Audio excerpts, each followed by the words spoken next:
부산은 문화, 관광, 의료 분야에서 세계적으로 관심을 불러일으킬 만큼 주목받고 있는 도시인데요. 또한 의료 관광의 도시로서 매년 많은 수의 외국인 환자들이 치료를 받으러 부산을 찾고 있습니다.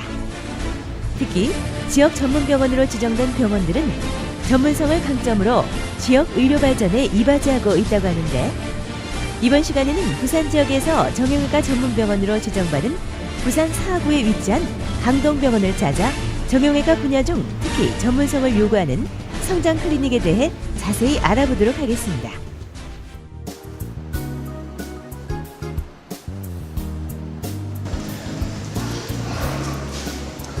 네, 안녕하세요. 예, 안녕하십니까. 네, 여기가 정형외과 전문병원 맞습니까? 예, 정형외과 전문병원 맞습니다. 병원장님을 좀 만나고 싶은데 어디 계신지요? 사정에서 해진 중이십니다. 이쪽으로 가시죠. 먼저 병원 원장님을 찾아 전문병원이 무엇인지 자세히 알아보려고 하는데요. 원장님은 4층에서 회진 중입니다. 원장님? 예. 예. 안신영 원장님. 예, 그렇습니다. 원장님께 전문병원이란 예. 어떤 절차와 인증을 거쳐 예. 전문병원이 되는지 여쭈어보았습니다. 예, 전문병원은 의료와 전문화를 위해서 어떤 한 진료 과목 또는 질환을 특정적으로 진료하기 위해서 여러 가지 의료 시설과 인력을 갖추고 또 정부로부터 평가를 받아서 진료하는 병원을 전문병원이라 합니다. 여기 병원은 정형외과 전문병원이라고 알고 있는데 구체적으로 한번 설명해 주실 수 있겠습니까? 예, 우리 병원은 정형외과 분야를 전문으로 하는 병원입니다. 말하자면은 정형외과의 인공관절이라든가 척추, 관절 내시경, 수지 접합, 또 소아정형외과 등 정형외과 전 분야를 전문적으로 진료하고 수술하는 그런 병원으로 시설과 인력을 준비하고 있으며, 우리 병원은 2008년부터 정부 지정 전문병원으로서 활동을 하고 있습니다. 원장님, 오늘 성장 클리닉에 대해서 제가 좀 알아보려고 하는데 설명을 해 주실 수 있겠습니까? 예, 우리 병원에 성장 클리닉 센터가 있으니까 직접 가서 우리 의료진도 만나보고 거기 가서 설명 듣고 시작합시다.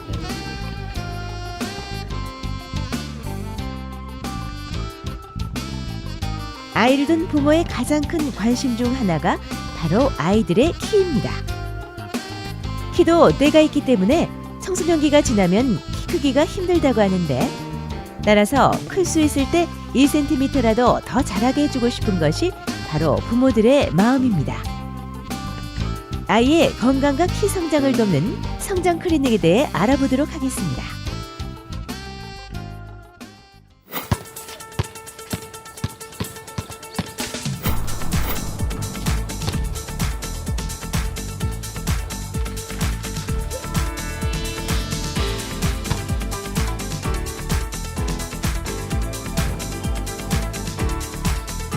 성장 클리닉에 대하여 알아보기에 앞서 먼저 키에 민감한 대학생들을 만나 키에 대한 이야기를 나눠보았습니다.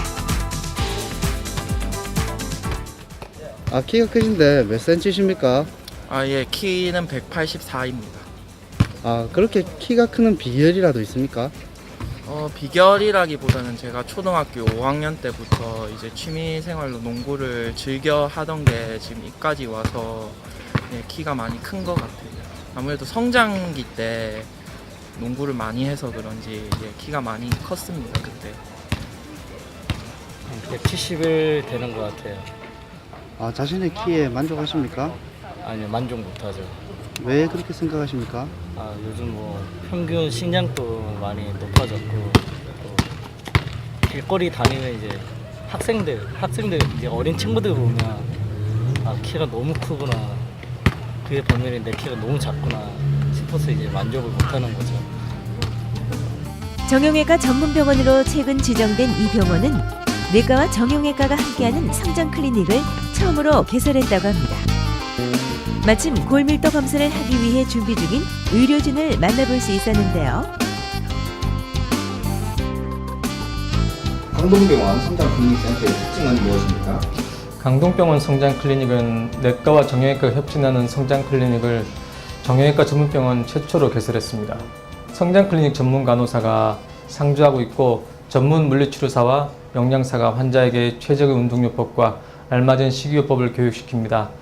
그동안 대학병원 규모의 대형병원에서 운영한 성장클리닉을 개설함으로써 대형병원보다 진료비가 상대적으로 저렴하고 오래 기다려야 한다는 불편도 없다는 점이 장점입니다.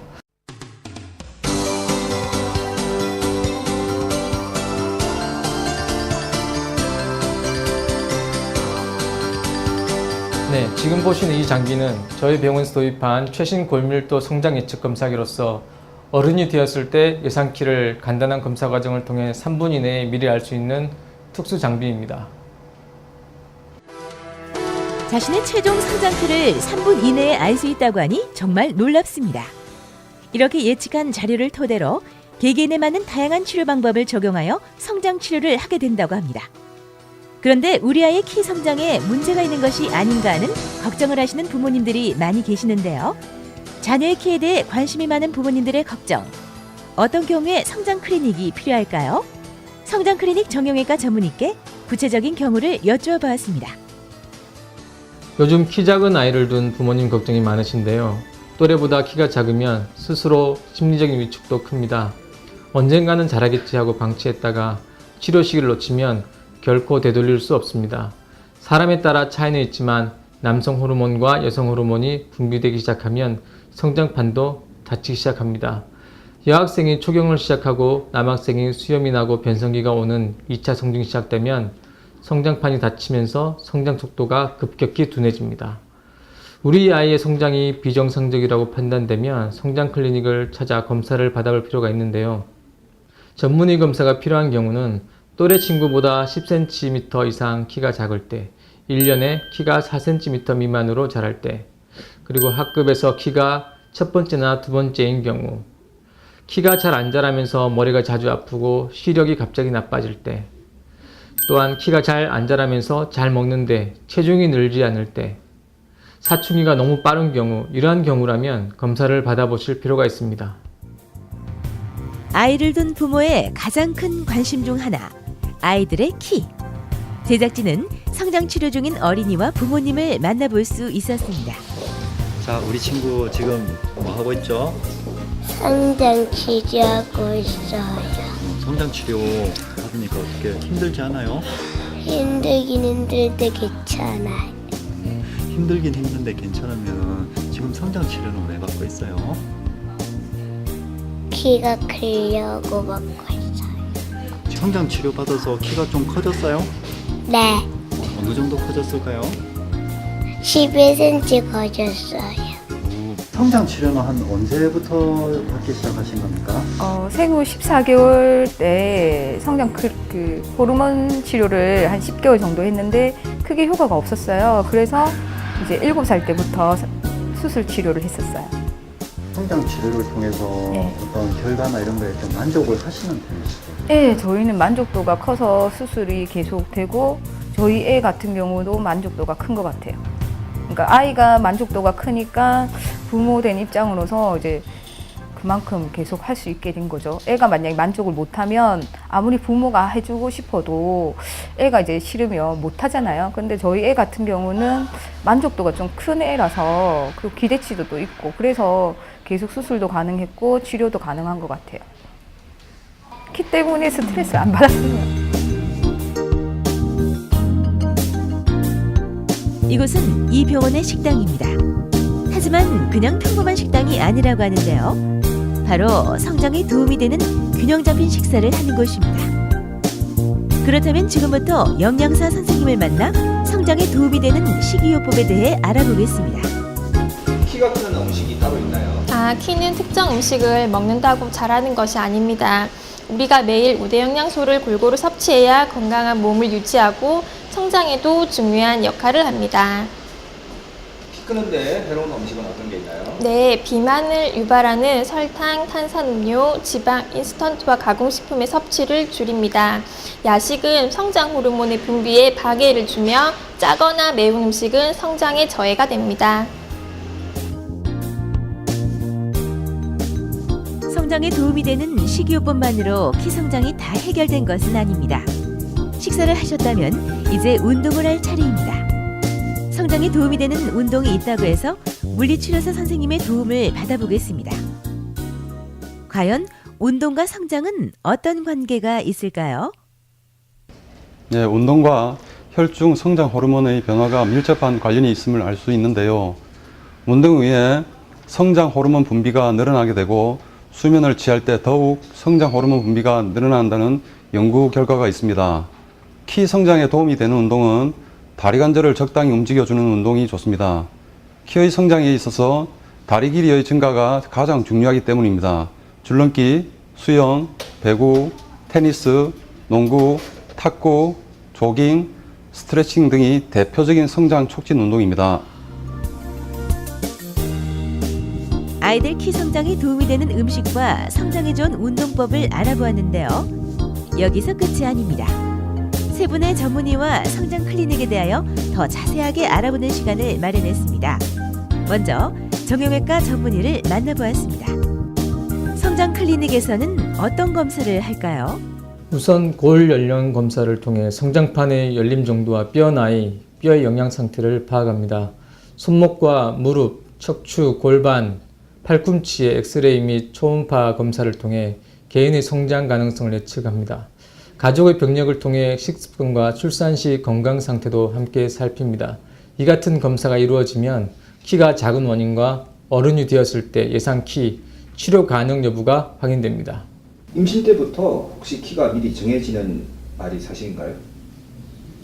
사람의 기본적인 건강은 태내에서 이루어진다고 해도 과언이 아닙니다. 그러므로 태내에서 불안정한 시기를 보낸 태아는 선천적으로 허약아일 수 있는데요. 태내에서 충실한 발육이 이루어지지 못했기 때문입니다. 출생 시 미숙아로 태어나게 되면 이후에 성장하면서 여러 가지 병이나 자라는 환경에 따라 건강을 해칩니다. 따라서 허약아들이 성장이 불량한 경우가 많습니다. 하지만 허약하게 태어났어도 일찍부터 꾸준히 건강관리를 열심히 해준다면 충분히 튼튼하게 잘 자랄 수 있습니다. 저신장증에 다양한 원인이 있다면 어떤 것이 있습니까? 체질적이나 유전적인 경우를 먼저 생각해야 합니다. 가족이나 친척 중에 키가 작은 사람이 있으면 매년 성장 속도는 정상이더라도 정상인에 비해 키가 작습니다. 저신장 아동의 대부분이 여기에 해당되는데요. 이럴 때는 성장 호르몬 치료를 통해 키를 크게 할 수 있습니다. 또 체질적으로 성장이 지연되는 경우도 있습니다. 키가 늦게 크고 사춘기도 늦게 시작되는 가족력이 있는 경우가 여기에 해당됩니다. 어렸을 때는 키가 작았는데 나중에 키가 자라 정상에 이릅니다. 선천적 질환 및 선천적 심장병이나 만성 폐질환, 신장, 간, 위장관 질환 등의 질병이 있는 경우 성장 장애가 초래됩니다. 이때는 질환에 대한 원인 치료와 함께 성장 치료를 병행하면 됩니다. 성장 치료에 효과를 가장 높일 수 있는 적절한 시기가 언제인가요? 성장 치료로 좀 더 잘 자랄 수 있는 시기는 성장이 활발한 2차 급성장 시기입니다. 남자아이의 경우 초등학교 5, 6학년 전에, 여자아이는 초등학교 3, 4학년 이전에 집중적으로 관리가 필요한 시기입니다. 하지만 유전적으로 키가 작거나 1년에 4cm 미만으로 자라는 경우, 성장 그래프에서 백분율이 20% 미만일 경우에는 일찍 치료를 시작하는 것이 좋습니다. 2차 급성장기까지 기다리는 동안 키를 더 키울 수 있는 시기를 허무하게 놓치게 되면 안타까운 일이죠. 지나간 시간을 되돌릴 수 없고 자랄 수 있는 시기를 이미 놓친 뒤에는 노력해도 클 수 없기 때문에 빠른 시기에 정확한 진단과 치료를 하는 것이 중요합니다. 키를 크게 만드는 생활 습관은 어떤 게 있습니까? 우유를 잘 마시는 것과 농구처럼 다리를 쓰는 운동을 하면 키 크는데 큰 도움이 됩니다. 하지만 과유불급이라고 하듯이 너무 지나치지 않는 것이 좋습니다. 우유는 하루에 300에서 500ml 정도가 적당하고 가벼운 강도의 운동은 1시간 정도, 강한 강도의 운동은 30분 이내로 하는 것이 좋겠습니다. 몇 가지 더 말씀드리자면 뼈와 근육을 강하게 만들어서 성장에 도움이 되는 운동으로 걷기, 조깅, 농구, 무용, 체조와 스트레칭 등이 있습니다.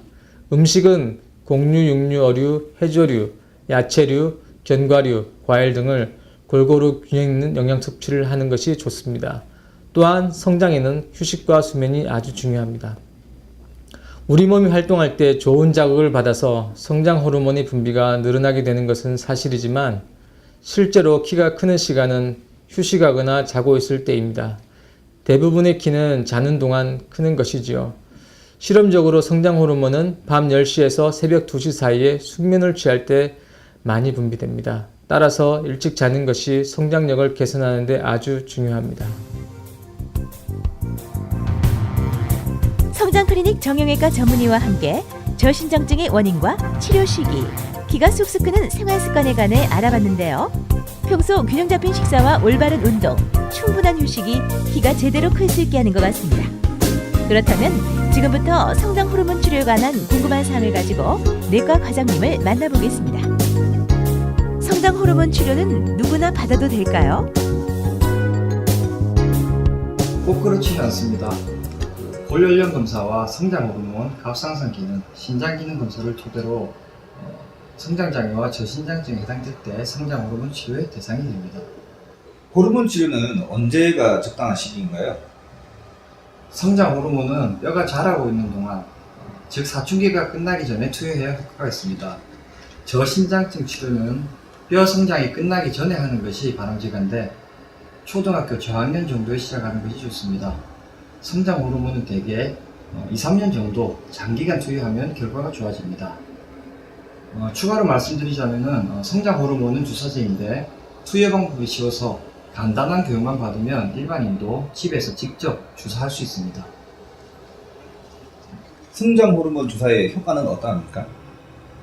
저신장증 환자를 대상으로 성장 호르몬을 투여한 결과 연간 4cm 이하로 자라던 아이들이 1년간 투여했을 때 평균 8cm가량 성장한 것으로 보고되었습니다. 그리고 2년간 지속 투여했을 때는 연간 5cm 정도 성장을 한다고 되어 있습니다. 성장 호르몬 치료는 시기가 중요한 것 같은데요. 우리 아이들의 키가 작다면 사춘기가 끝나기 전에 전문가의 상담을 받아보는 것이 좋을 것 같습니다. 그렇다면 마지막으로 강동병원 원장님을 만나 성장 클리닉의 수술적 방법을 알아보겠습니다. 또 다른 성장 치료의 방법은 무엇이 있을까요? 예, 성장 호르몬 치료로 만족할 만한 효과를 얻지 못하였거나 이미 이제 정상 발육이 끝난 기간 또 아니면은 어릴 때 소아마비를 앓거나 선천적 기형 또 어릴 때 골수염을 앓고 난 이후 성장 장애가 발생해 한쪽 팔과 다리가 짧은 기형인 경우 수술적인 방법을 할 수가 있습니다. 외과적 수술법에는 어떤 것이 있을까요? 뼈를 늘리는 외과적인 치료 방법으로 이리자로프 수술이 있는데요. 이리자로프라는 것은 이 소련 사람이 개발한 이런 기구인데 늘리고자 하는 뼈에다가 이렇게 원통형으로 된 기구와 이런 로드라고 합니다. 이걸 설치해 가지고 뼈를 자른 후에 하루에 1 내지 1mm씩, 1 내지 2mm씩 늘려주면 됩니다. 근데 이제 이게 뼈가 늘어나면서 이 주위에 있는 신경, 근육, 혈관도 같이 늘어나게 되고, 수술 후에 한 2-3주 병원에 입원해야 되고, 이 뼈가 튼튼하게 붙어지려면은 한 4-5개월 정도 걸릴 수 있는데, 그거는 이제 뼈를 몇 cm 늘리냐에 따라서 기구의 착용 시간은 좀 달라지겠습니다. 6개월이 지나면은 정상적인 생활이 가능합니다. 자, 원장님 그러면 수술 후 통증은 어떻게 됩니까? 예, 수술 후 통증은 며칠 또 뭐 심한 사람은 한 일주일 정도 있을 수 있고 그 이후에는 근육 및 신경에 약간의 통증이 있을 수 있습니다만은 이리자로프 수술은 성장 치료의 마지막 수단으로 선택할 수 있는 방법이 되겠습니다. 성장 호르몬 치료로 해결되지 못하는 경우 외과적 수술을 시술하는데요. 뼈를 늘리는 외과적인 치료법인 일리자로프 시술에 대해서 알아보았습니다. 그렇다면 일리자로프 시술을 통해 어떤 치료 결과를 얻을 수 있을까요? 원장님께 시술 사례를 부탁드렸습니다. 지금 사진에 보는 이 환자는 15살 되는 여학생인데 키도 적을 뿐 아니라 사진에서 보다시피 다리가 O자 모양을 하고 있습니다. 그래서 이제 이런 경우는 이리자 로프를 이용해서 먼저 O자 다리를 교정한 후에 키를 늘리는 그런 수술 방법을 하게 되겠습니다. 그래서 여기 오른쪽에 보는 사진은 1차적으로 이리자 로프를 설치하고 여기와 여기를 뼈를 절골 자른 그런 상황에 있습니다. 기계 장치를 한 후에 휘어진 뼈를 바로 펴고 지금 키를 늘리고 있는 상황이 되겠습니다. 이 사진은 휘어진 뼈를 바로 펴고 짧은 뼈를 늘린 마지막 사진이 되겠습니다. 약 5cm 정도의 키를 늘린 그런 결과입니다. 네, 이 환자는 7살 되는 남자아이인데 보시다시피 선천적으로 다리뼈가 휘어지면서 키도 작아지는 그런 경우입니다. 그래서 이런 경우는 호르몬 치료가 불가능하기 때문에 처음부터 수술적인 치료에 의해서 휘어진 다리뼈를 펴고 길이를 늘려주게 되겠습니다. 기계 장치를 하고 하태뼈와 비골의 뼈를 자르고 난 후의 사진입니다. 다리도 펴지고 길이도 늘려주었습니다. 네, 이 환자는 15세 남자 학생으로 왼쪽 상박골 부위에 어릴 때 골수염을 앓아서 뼈에 발육이 잘 안 되고 팔 길이가 무려 8cm 정도 짧았습니다. 그래서 이 경우는 호르몬 치료의 대상이 안 되기 때문에 뼈를 늘리는 수술 방법을 시행하였습니다. 이 사진은 뼈를 늘리는 기계 장치를 하고 조금씩 늘리고 있는 그런 사진이 되겠습니다. 이 사진은 두 번에 걸쳐서 무려 8cm를 늘리고 기계를 제거한 사진이 되겠습니다. 이 환자는 참고로 1차 서울에서 수술을 하였으나 실패하여서 우리 병원에서 이렇게 마지막으로 8cm나 늘리는 그런 치료를 성공적으로 잘 한 그런 경우가 되겠습니다. 원장님께 시청자에게 전해드릴 당부의 말씀을 부탁드렸습니다. 우리 부산에도 성장 클리닉 센터를 잘 운영하고 있는 전문 병원이 있는데 많은 환자분들이 서울로 치료를 받으러 가는 경우가 많아서 안타깝습니다. 특정 질환과 진료 과목에 대해서 높은 난이도 의료 수준을 자랑하는 부산 지역의 전문 병원을 이용하셔서 비용과 시간을 아끼고 만족스러운 결과를 얻으시기를 바랍니다. 성장 클리닉에 대해 새 전문의의 말씀 잘 들어봤는데요.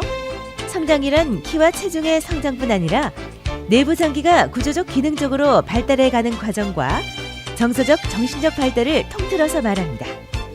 성장에 좋은 음식과 운동 그리고 전문의의 정확한 진료로 우리 아이 키 성장에 도움이 되길 바랍니다. 지금까지 강동병원의 성장 클리닉에 대해 알아봤습니다. 특화된 진료 인프라, 안전하고 질 높은 의료 서비스를 받을 수 있는 정형외과 전문병원의 위상을 느낄 수 있었는데요. 의료 전문성의 확보로 편리하고 수준 높은 정형외과 전문병원 시대를 열기를 기대해 봅니다.